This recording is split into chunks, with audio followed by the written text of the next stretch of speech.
All right, today on our show, we have Memorial Care. We have Dr. Duarte and also Dr. Wallace.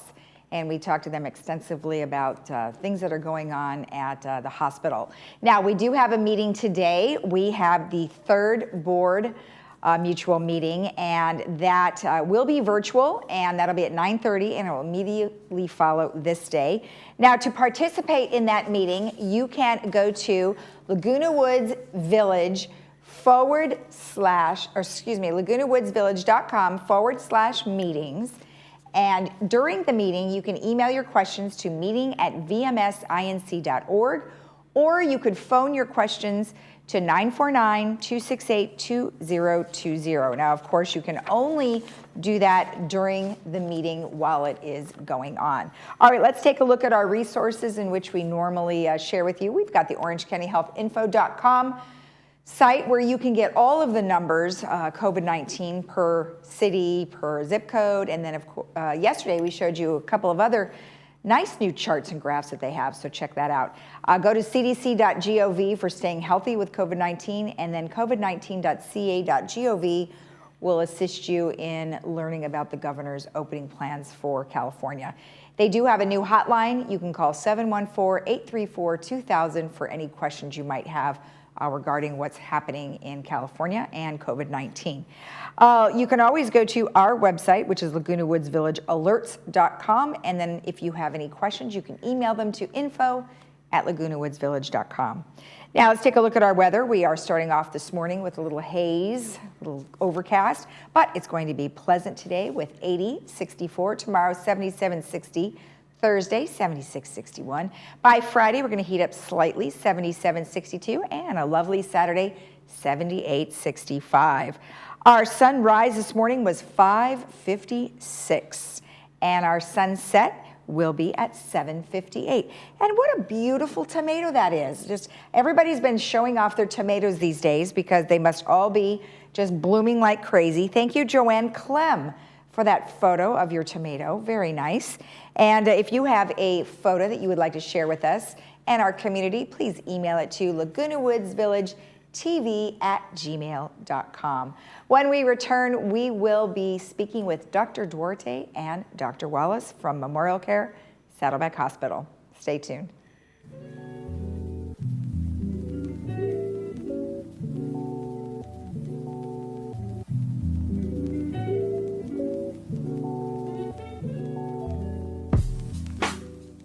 Communities are starting to feel the financial impact of COVID-19, commonly called coronavirus.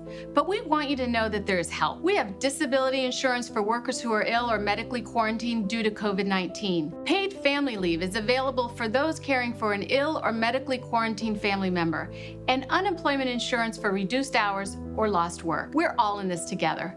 For information on how to stay healthy, visit covid19.ca.gov.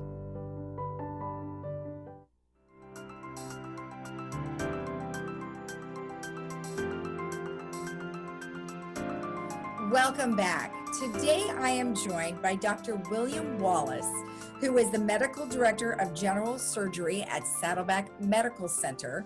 And I also am joined by Dr. Julio Duarte, who is the Vice Chief of Staff, and he's an anesthesiologist. Well, welcome both of you to our program. Thank you for joining me.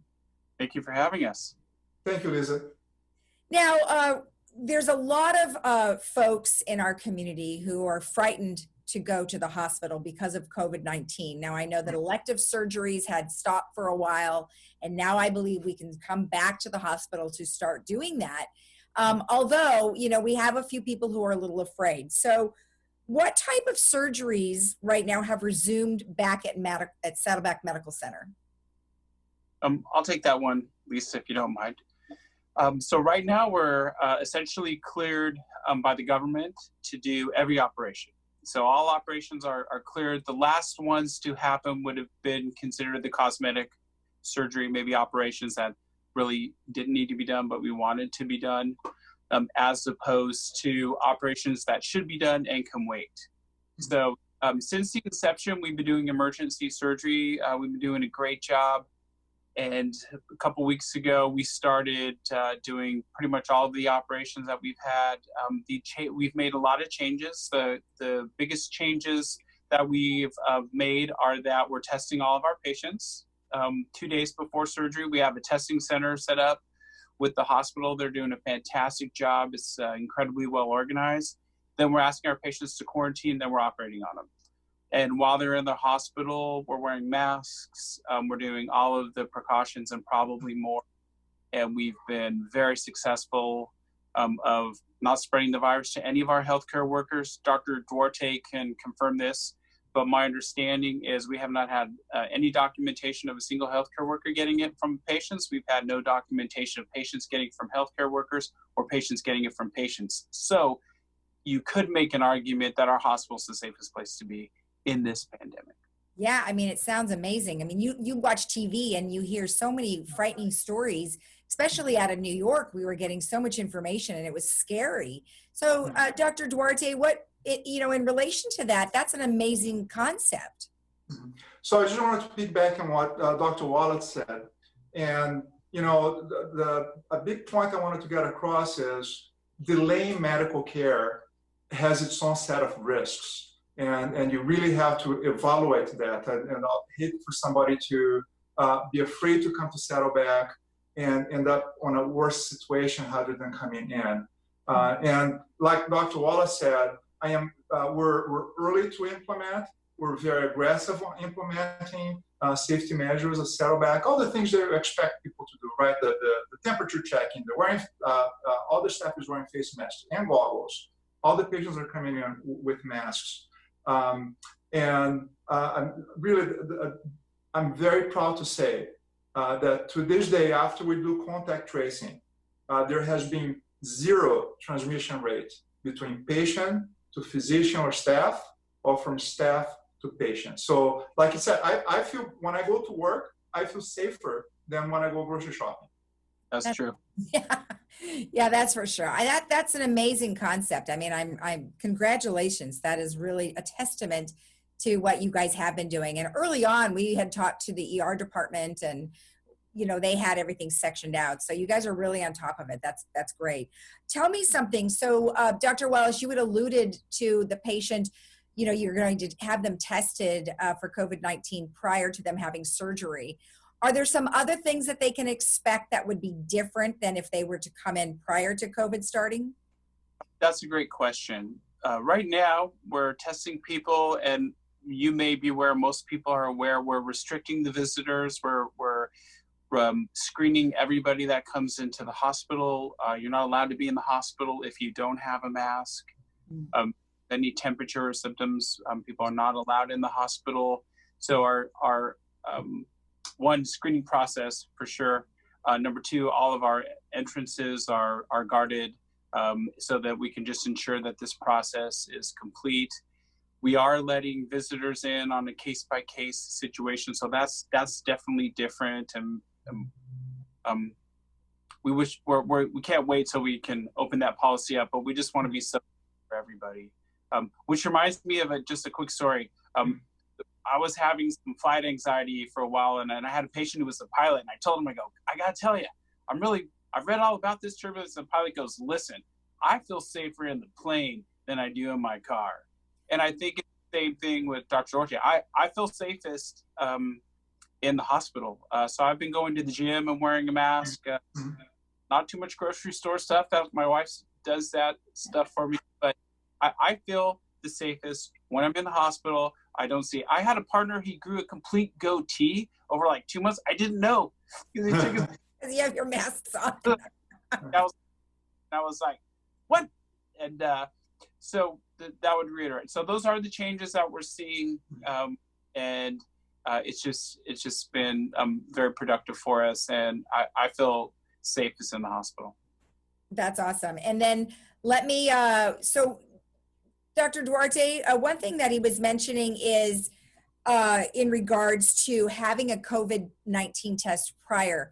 I was under the impression that it was going to take longer than 2 days to get your results back. Is that not the case now? Right. Well, as I'm sure you're aware, there are different kinds of testings and different places where we send the testing, right? So let me back up for a second. I'll answer that question. But, at Saddleback, we were early on really interested on, figuring out how to fight the surge, right? So it's a logistical problem, right? It's how do you shuttle patients from here to there? How do you make sure that the staff's safe? And really, in my opinion, the corporations that are the most organized are the corporations that are going to do the best. So we meet every day.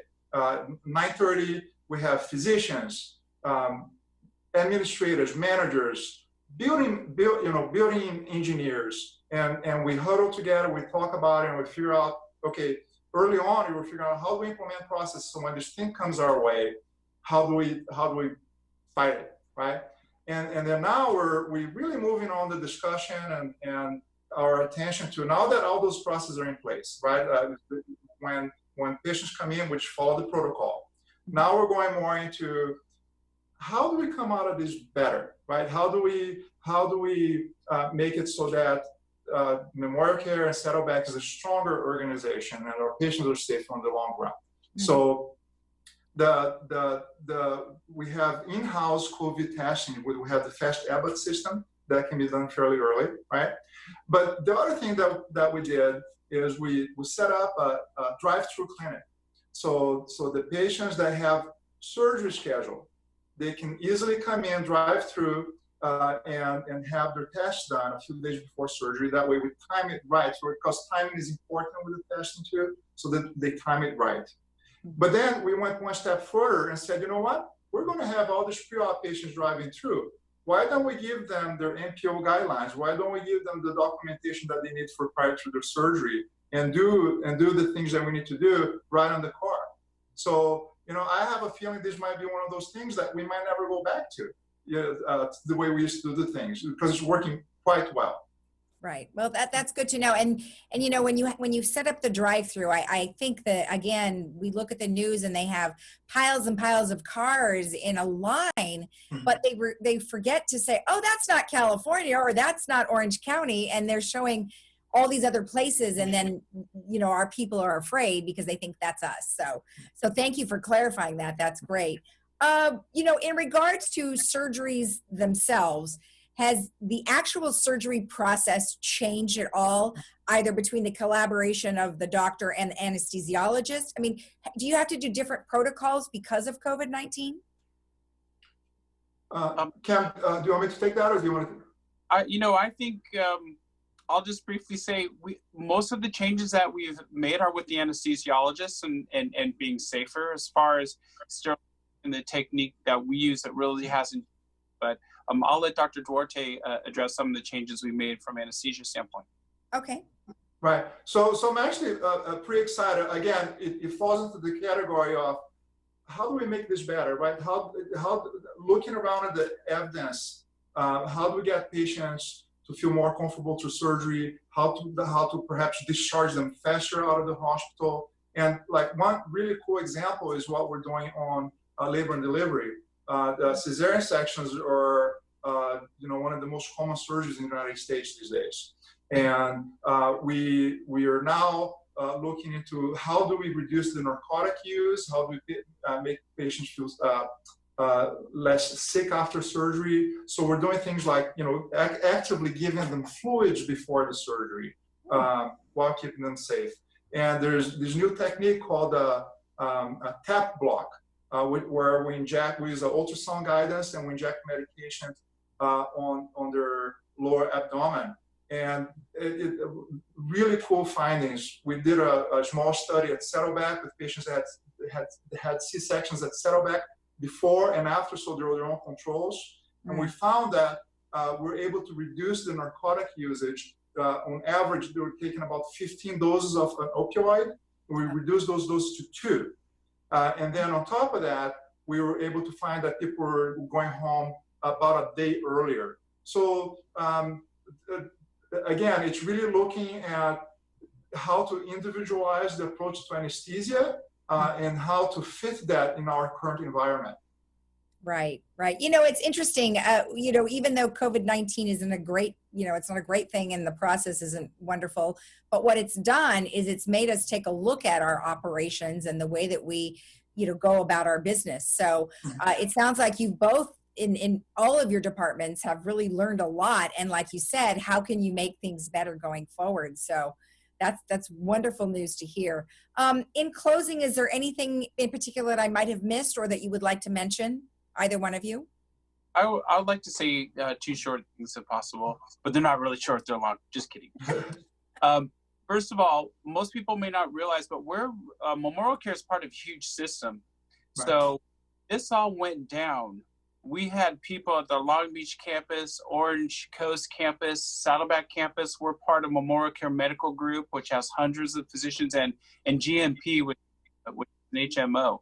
And all these minds came together and were working on a daily basis. So this is really hundreds and maybe thousands of minds together, coming together with a really great plan. So it's not one person reading each day, it's hundreds of people reading each day and coming up with a family plan. And most may not know that's the power. It's like Verizon commercials, like 1,000 people behind you. So we are bringing a real force and a medical army to protect our patients. And the last thing that I'll say is, as a surgeon, I was not intimately involved as chief of staff and vice chief of staff, Tom Bovan and Julia Duarte. But the leadership at our hospital and the way things were set up and formalized, and areas were quarantined, and we had purple zones and red zones and rainbow zones. And it was, if you go into an area that's been designated, there's a person that watches you to make sure you put on appropriate gowns and masks and face shields and takes it off, and just to really ensure all of the things that we're doing. I was very impressed, just as a bystander on that end. I would very impressed. I would let anyone of my family members come to this hospital. I'd be proud for them to come to this hospital and be taken. That's great. That's great. And Julio? Right. Just echoing Dr. Wallace's comments. I think it's a weird timing thing where the chief of staff is a pulmonologist, and the vice chief of staff is an anesthesiologist, and we're super aggressive. And early on, people were questioning our aggressiveness, but now we're collecting the fruits of that, right? The second thing is I'm so proud of our physicians and nurses and administrators. We're really working really well together. We, like Dr. Wallace said, we're part of the system, and our credentialing from a medical staff point of view, we do tend to stay on silos within our home bases. Mm-hmm. But we took all the red tape out, right? We took all the red tape out, and we said, you know what? Long Beach is needing help. I can send people over there. Orange Coast needs help. We can send people over there. We took all the red tape out. Right. The third thing is, this is a community hospital.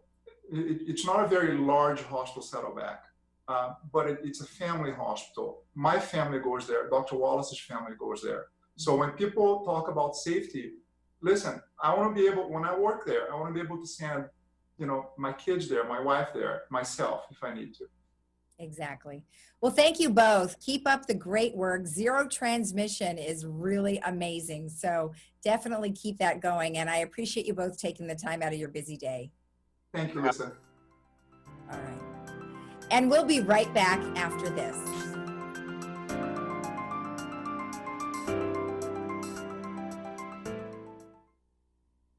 Hello, I'm Barry Arbuckle, President and CEO of Memorial Care. This important message is for our patients, employees, physicians, and our community, and it must not wait. Together, we have flattened the COVID-19 curve by social distancing and other measures. Together, we have prepared for the possibility of a surge in hospital patients, which thankfully we haven't experienced. And together, we have continued to provide exceptional, safe healthcare to a small percentage of patients who have the virus, and many others with healthcare needs completely unrelated. Together, we must now focus on renewal. Renewal of healthcare services and, most importantly, the renewal of your healthcare. I know some of you are reluctant to seek care as our community adjusts to reopening. You may be ignoring symptoms or delaying important treatment. This is worrisome. Delays can lead to worsening of serious medical conditions, even unnecessary loss of life. I'm Dr. Mark Sackwood, Chief of Cardiovascular Surgery for Memorial Care. I just completed a minimally invasive aortic valve replacement. This patient had aortic stenosis with increasing symptoms of shortness of breath, chest pain, and dizziness. Without surgery, there could have been dire consequences, including potential loss of life. If you have symptoms, please don't delay your care. We are here for you. Oftentimes, conditions like the one Dr. Sackwood just described are discovered in one of our 4 hospital emergency departments. We know of instances in which patients have delayed going to the ER when they needed to be there. I'm very concerned that patients with stroke, heart attack, sepsis, or other medical emergencies are delaying care. Let me reassure you, it is safe and critically important that you do not ignore the signs and symptoms such as chest discomfort, shortness of breath, difficulty breathing, or sudden onset of headache. If you think you may be having a medical emergency, don't wait. Call 911 or go to your nearest emergency room. We want you to be safe and feel safe. That is why Memorial Care is taking every possible precaution to ensure a protected environment for all patients, whether they're in one of our neighborhood health centers, urgent care centers, imaging or surgery centers, or our hospitals. Memorial Care hospitals and outpatient centers are once again performing scheduled surgeries and procedures covering many specialties, including joint replacement, spine surgery, gynecological procedures, and many others. And we are taking many extraordinary precautions. All individuals entering any of our facilities are screened for symptoms, their temperature is taken, and a mask is provided. All surgical patients are tested for COVID-19 before their surgery. Waiting areas have been reconfigured for social distancing, and we continue to follow the most stringent compliance with disinfecting and cleaning of all equipment and spaces. These types of precautions are taken in all of Memorial Care's locations, regardless of the service being provided. And remember, most health care isn't provided in a hospital. Memorial Care offers the greatest number of options for outpatient, neighborhood-based centers in our region. You can have your primary care and urgent care visits in person or virtually. Outpatient surgeries and imaging tests can also be performed in any number of our outpatient centers. All of our outpatient centers stand ready to care for you. Whether your child needs a vaccination, you have a chronic condition like diabetes or high blood pressure, or whether you need an imaging procedure for a sports injury. Whatever your need, we're here. Memorial Care is deeply committed to providing our employees, our physicians, and our community with exceptional and safe health care today and every day. Please don't neglect your health. You can rely on us as you always have. Thank you for the trust you place in Memorial Care and the honor of serving you. To help stop the coronavirus, the CDC recommends to avoid contact with people who are sick. Cover your cough or sneeze with a tissue, then throw the tissue in the trash. Avoid touching your eyes, nose, and mouth. Clean and disinfect frequently touched objects and surfaces. Stay home when you are sick, except to get medical care. Wash your hands often with soap and water for at least 20 seconds. For more information, contact the CDC. A message from Village Management Services.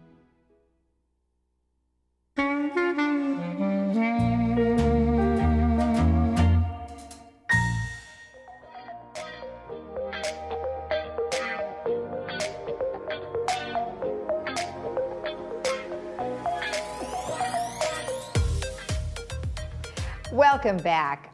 Well, unfortunately, the Orange County Fair was canceled, but it would be about this time that we would actually be going there. But instead, the fair has gone virtual.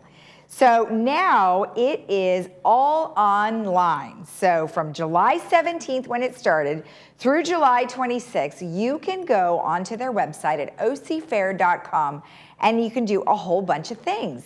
You can go shopping to all of the vendors that they usually would have there. You can go to a drive-in concert that they're going to have at the end of the month, which would be the 31st, but you can always go on their site to look for more future events.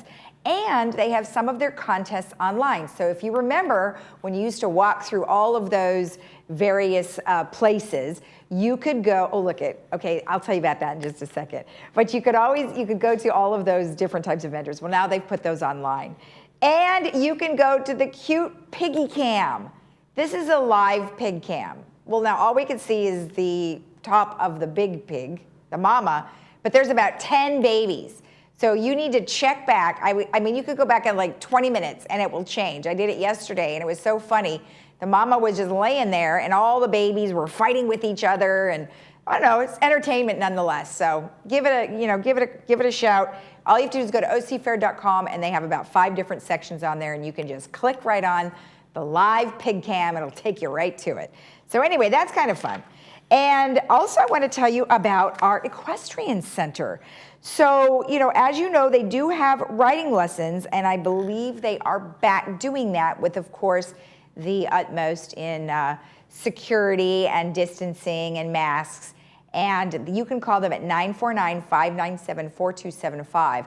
And they also have boarding available. So if you have a horse someplace else and you might be looking to move it, or you just moved here and you don't have a home for your horse, they do have availability there. So you can reach out to them to learn more about what kind of things they are offering.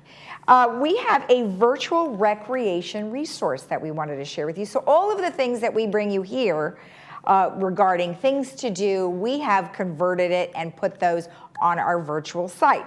So you can go to lagunawoodsvillage.com/amenities recreation, and you scroll down and it will tell you the virtual recreation resources. And there is where you will find all the different things that you can do. And one last thing is the Segerstrom Center of the Arts has what they call Center at Home. And you can check that out by going to their website, scfta.org. And you can do all of those things that are shown there. Learn at home. You can go to the Gillespie School of Music and Dance, performance highlights, and then it'll show you various things in the center. Plus, they also have some things from Broadway. And then I know I don't have the information up on the screen, but I also wanted to mention that Hamilton is still being shown on Disney Plus, so you can go check that out if you have a smart TV or a box. So anyway, other than that, that's all I have for you for today, except let's take a look at our weather one last time. We are looking lovely today after our fog burns off, 80-64. Tomorrow, 77-60. Thursday, 76-61. By Friday, we are going to warm up a little, 77-62. And Saturday, 78-65. And remember, immediately following our broadcast this morning will be the 3rd meeting, and you can participate by going to lagunawoods.com or lagunawoodsvillage.com/meetings. We'll see you again tomorrow. Have a great day in the village. Bye-bye.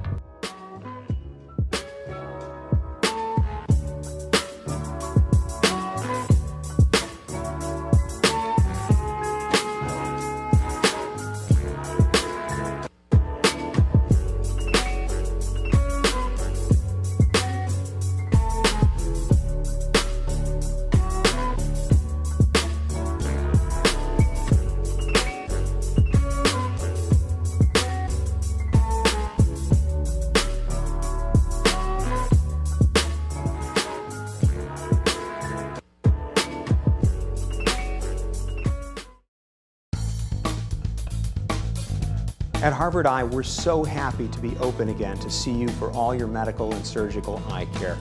We're taking great care to protect everyone from COVID-19 by seeing fewer patients, spacing out chairs in our lobby, sanitizing our office constantly, and doing much more.